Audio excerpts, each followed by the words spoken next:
It is a great pleasure and privilege to say hello now to one of the greatest fighters of all time, regardless of gender. On Saturday, sold out the Little Caesars Arena in Detroit, Michigan.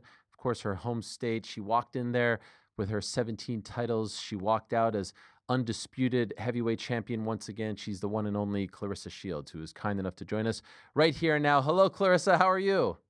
I'm fine. How are you guys? You see how I said that?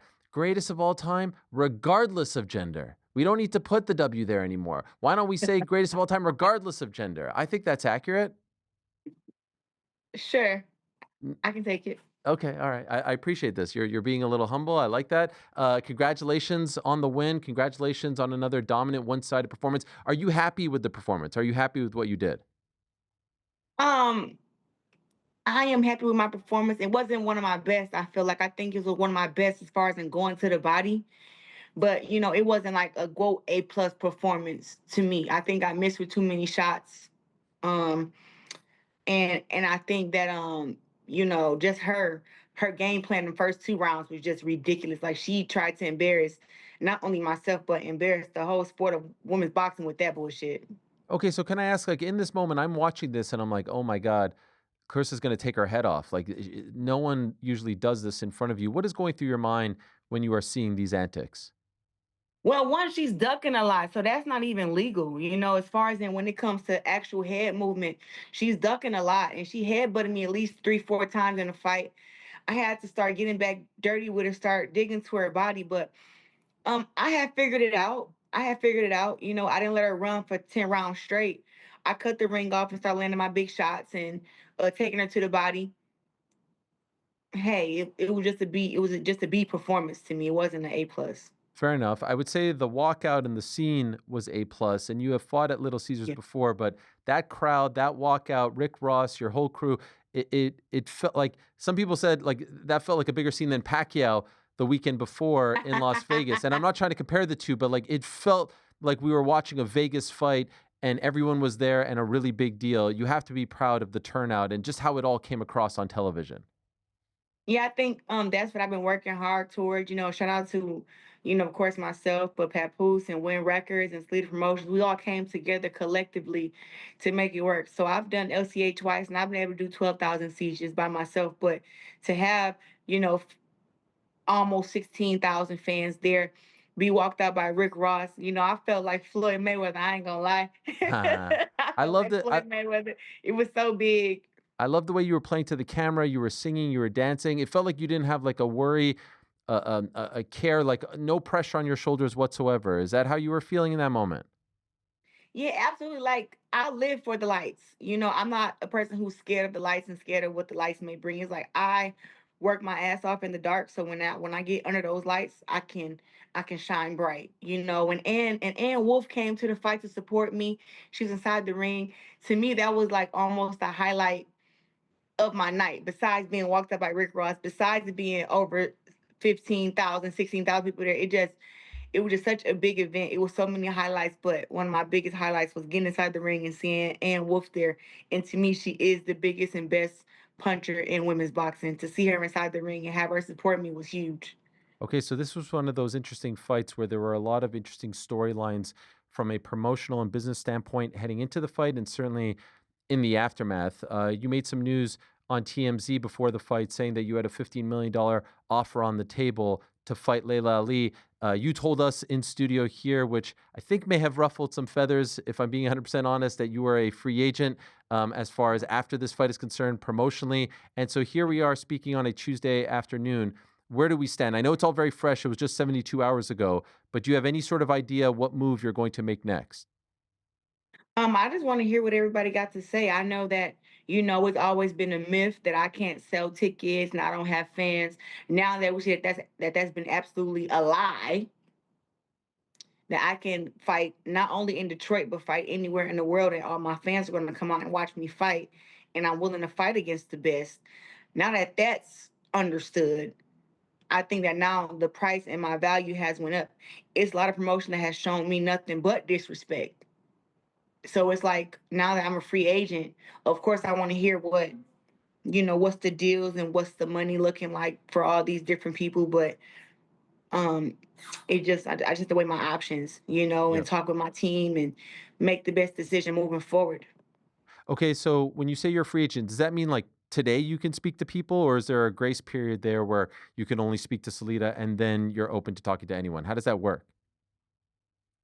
Today, so I had, verbally, well, in my contract, you know, verbatim, it says 30 days after the fight. So it's been 3 days, but I got 27 left. But as I Okay. spoken with Salida, I had let him know, like, he let me know that I could speak to other people and see what they're offering and what they're bringing to the table.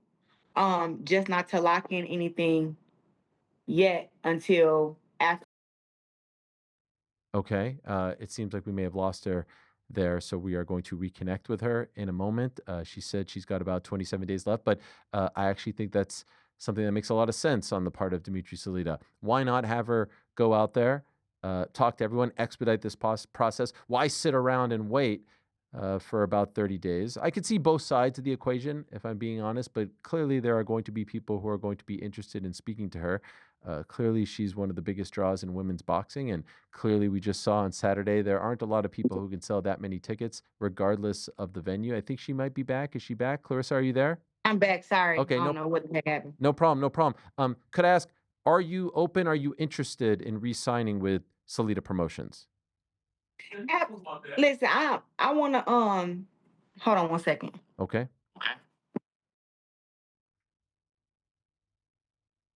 Did we lose her again?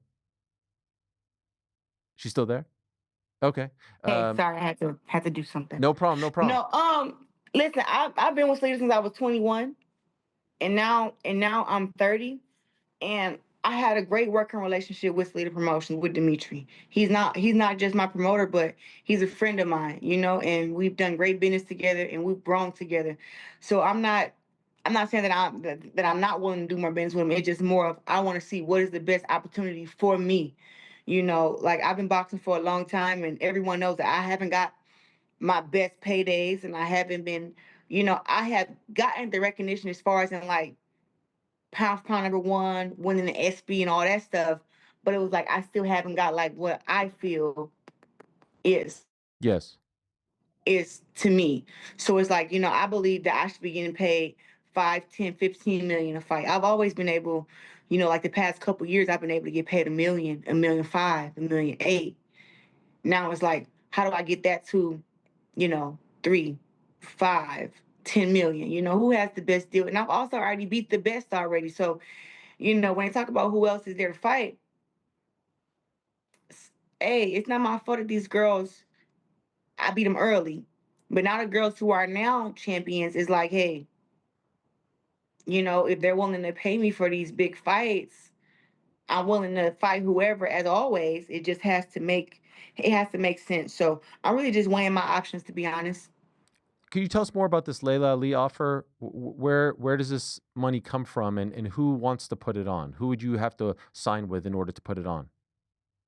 Well, that's all up in the air about who I would have to sign with now. But I know that Win Records has the 15 million, and it's an escrow. And if Layla wants to fight for that, is there? That's what her price was. I'm just putting my money where my mouth is and Okay. wanting to pay her what I feel that she's deserved, and we can make a fight happen. Since you put that But out the there, money's absolutely there. Yeah. have you heard from her? No, I haven't. But I know if I was 47 and one of these young girls came calling me out, I'd definitely come back and tear their ass up. Okay, so you bring up her age. She also hasn't fought since 2007. What's the motivation there for you? I know she's Laila Ali. She's extremely famous. She's a Hall of Famer. She's the daughter of the greatest of all time. On and on it goes. But she also, father time undefeated, hasn't fought in 18 years and is 47. What would you be proving by fighting and ultimately beating her if you went in there with her? Just be proving to her that I'm a better fighter than her. That's all that really matters to me. It's about the disrespect that she gives toward me. And I work my butt off to get to where I am without having a famous father to get to where I am and to raise the bar for women's boxing. That's my issue with her. She said, she don't need long to get in the ring and come back and beat me. I ain't got enough power. I'm not big enough. I'm not skilled enough. Those are words about her mouth. So therefore, I just ain't shit, right? So she shouldn't need all that time. Everybody making all these excuses for her, but she's sitting there telling y'all that she's in the gym. She's training. She don't got all the wear and tear that I got on my body. She doesn't have that because she hasn't been inside the ring. But she said that she's been training and that, you give her enough time and give her enough money, she would come back in. She could beat me and she could knock me out. So my only motivation is to show her that you can't beat me and you damn sure can't knock me out. And if we were to fight each other in our primes, I would have still won. I would have knocked her out. But it's more of a just me shutting her up. And it's a thing of passing up the torch. I think that if in every sport, especially in women's boxing, that the torch has to get passed. So either you're gonna pass it verbally or the up and coming will take it. That's just how it is. Mm. Ultimately, do you think she takes the fight? Do you think it happens? What are you feeling right now? I don't know, but I know that I will continue to fight the best regardless. I will continue to fight the best, continue to build my brand, continue to make millions with or without her. But I know that it's a fight that I think could change the trajectory of women's boxing. It can make it bigger, larger, and do it faster. I think that this would be like the Conor McGregor versus Floyd Mayweather or Manny Pacquiao versus Floyd Mayweather. This is one of those type of fights. So I would love to make it happen. And if she's game, hey, why not? I understand the desire. It's a massive fight. I could see it being on the biggest of platforms. But let's just say, for whatever reason, she's not interested. Mhm. In my humble opinion, a very interesting fight is the fight against Shadeja Green. I spoke to Shadeja earlier today, and she was extremely respectful towards you and even said that she hates the fact that her mentioning you is taken as some sort of slight. She just wants to fight the best, and she understands why you guys had a rift. Stop it. I always hate when people try to, I call it bullshit. Okay, why is that? That's what I call it because I've been wanting to fight Shadasia, right? And she lost to French on. Nobody wants to mention that, but that's exactly what happened. She lost to French on. And the slight is this: she got over there with MVP and decided that, I wasn't the greatest woman of all time when I've been in conversation with Shadasia since we were in the amateurs. And she knows I'm the best boxer she's ever been inside the ring with and that she's ever sparred with as far as in a woman form. She knows that. And she's told me that. And she gets with MVP. Now everything changes. And I got pillow fist and I don't knock nobody out. So therefore, when you get to disrespecting me, I'm going to disrespect you. And Shadacia knows, and I know that I will whoop her ass. So it's not no disrespect her calling me out. Thank you for calling me back out because I've been called you out and I've been wanting to fight you. It's more of the thing of keep on building your brand and get to where I am now. Because when I was trying to give you the opportunity, you didn't want it. Now that you have the belts and you beat Savannah, great job. I actually think she looked good beating Savannah. Savannah looked like shit. That was not the same girl that fought against me. But what I will say is that me and Shadeja is a good fight. But one minute she says she want to fight, and the next minute she says when the time is right. And I'm just so confused because I always thought that if you had a belt, that the time was right. I guess that doesn't go for her. I think she wants to maybe defend her title a time or two, and then we fight, which that's perfectly fine too. But I know right now I'm fighting at heavyweight, which is 175. She's at 168, I think.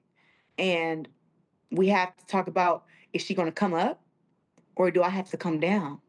She told me today on the program she would have no problem fighting you at 175. She would love to go up to 175 and not cut weight. And I'm not trying to be her mouthpiece here. I'm just relaying what she said. And I understand where you're coming from. She also said, which I'd love to get your response, she said she thought it was interesting that her name wasn't mentioned in your post fight interview or on the broadcast and wondered out loud if that was done on purpose, if someone put out some sort of credo not to mention her. Is that accurate? Nobody thinks about Shadeja Green like that. I didn't tell the zone or tell any of them not to mention her. They I mean, she's not at 175, she's not a heavyweight. So that's one. And then two, are we not going to talk about how MVP didn't show me any type of respect during their broadcast on the all women's card? Or are we going to just let that slide? No, I no. was there in the building on my own dime, my own time. Tickets was not given to me. Nobody showed me on the camera, showed that I was there supporting. They mentioned my fight with Christina Hammer being like a pivotal point in women's boxing. When that was the first pivotal point, and the second pivotal point was me being the first woman to make $1 million versus Savannah Marshall, who was also fighting. But they didn't mention that. So if I can't mention how I got slighted there, I don't think that Shadeja is in any position to say that somebody tried to not mention her. I didn't mention anybody who I wanted to fight after the fight. If I can't remember, I'm trying to think. I think Shay Keneally was there at the fight. Franchon Cruz was there at the fight, and Danielle Perkins, and maybe one more girl was there, and they were all like outside the ring. And I told my team, like, I'm not facing off with anybody. And I've been told them that before the fight, that I'm not facing off with nobody because it's my moment. I have finally sold out LCA, which was a dream of mine. I worked my butt off in camp. I did 4 different cities and toured 4 different cities to promote the fight. I'm not about to get inside the ring and face off with nobody, but if Shadeja felt so slighted, maybe she should have came to the fight and shown support. Support. None of you bitches come to my fights. None of y'all come to my fights. But y'all always talking about how I'm hating on y'all. But y'all don't ever come to my fights and show no type of support. Ever. That is fair. That is fair, and a very good point. So, could I ask, just very bluntly, you talk about like wanting to talk to everyone, knowing what the best deal is out there. Given the very public back and forth with MVP and all the stuff you talked about on this show, in studio, and just moments ago, are you not interested in talking to them? Like, are there certain promoters that you're going to say, no, we're not having a conversation because I don't like the way, the way it is between us? I am interested in talking to everybody to seeing what their vision is for me. If their vision don't align with my vision, then I'll, walk away. But right now, whoever wants to speak, whoever wants to have a sit down and talk or whatever. And once again, I don't got any smoke with any of these entities, MVP, whoever. I don't got no smoke with nobody. It's just more of like the facts are the facts. And you mentioned something to me about Shadeja saying that she felt slighted or whatever the case may be. Nobody wants to say her name. I've said her name a whole lot. But if she can mention that, I can mention how the greatest woman of all time, pound for pound number one, 17 world titles, 5 different divisions, only oh, only 2 women win the SB award, which was me and Katie Taylor just now. But if I can't mention how I know they tried to play me and tried to make it seem like I don't exist, I don't think that Shadeja got any room to talk about anything because she hasn't even built her brand and be on the same level as mine. Hmm. But congrats to her on her win against Savannah. I think she looked good. I think Savannah underestimated Shadeja. And hey, she did everything she's supposed to do. And I was happy for her, hearing her story and everything, and me knowing her personally, me actually being a person that played a pivotal point in her career that she don't talk about. So when we have things like that, I'm happy that everything turned out all right for her. And look, I'm willing to talk to whoever, man, whoever got the best deal and understand my vision and really understand that where I'm trying to go is to the highest levels. We could talk. And I know you have a plane to catch, so I won't Yeah. keep you much longer. I'll just ask you two more questions, if that's okay. Two quick ones. If it's not Layla, as far as the active fighters right now, is there someone at the top of the list that interests you the most? That interests me the most right now. I like to fight the best. Right now I've always said that she was a good fighter. I would love to have a rematch against Franchon Cruz. I'm trying to think. Oh, and Michaela Mayer. It's a couple of girls I wanted to fight at those smaller weight classes, but it seemed like Michaela's the only one who's answering the call when it comes down to coming to 154 and actually fighting. So What about Cris Cyborg? I see her very vocal about fighting you. Cris Cyborg not vocal about shit. That bitch is a hater and she's fucking ugly. Well, How about that? On Twitter, she's saying, Don't nobody care about her. She's old, she's washed up, and she's a hater. That's it. She see me getting all this shine and she's mad it's not her. The other day, she was just calling out O'Shea Jones. She just wants to get inside the ring, or she wants to talk about fighting a world champion. And then, as soon as somebody reaches out to her and say, "Hey, Do you want to fight? Let's make something happen. She got all these different stuff that she want to bring up. She wanted me to go down to 47 and fight against her, and then put on some I don't know, 12-ounce gloves or some bull crap like that. Like she doesn't really want to fight. And I hate when people mention her. Like she's not even undefeated up in MMA. Go over there, fight against those girls who you fight against, and do your own thing. You over here fighting against girls who are trash in boxing, who the commission wouldn't even okay to get inside the ring with me for a sparring match. That's who Cris Cyborg is fighting against in boxing. And she just mentioning champions' names to try to get some type of she wants you to respond to her. So I don't even respond to her because I know I already whooped Cris Cyborg ass in sparring very bad. I should have knocked their ass out like I thought to. Only reason I didn't because we was friends. Fair enough. But she Cris Cyborg cannot box. Okay, and I promised last one, you said that you want to start a family soon, right? You said that on the Pivot Yeah. podcast. Does that mean in the next year or two you will do that and then you'll be done? Or would you then come back after, you feel good? I'm gonna come back. Okay. I think I've given so much of my time and so much of my life to boxing and sacrificed so much that I can't keep putting off me having my own family for boxing. I want to have my own kids. I want to have my own family. And but I would love to come back to boxing. I believe I want to retire when I'm 38, 39.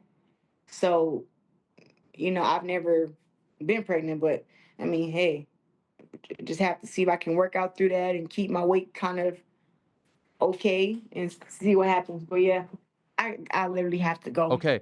Thank you, Claressa. Much love and respect, and congratulations on the win. Appreciate it very Thank much. you. There she is, the one and only Claressa Shields.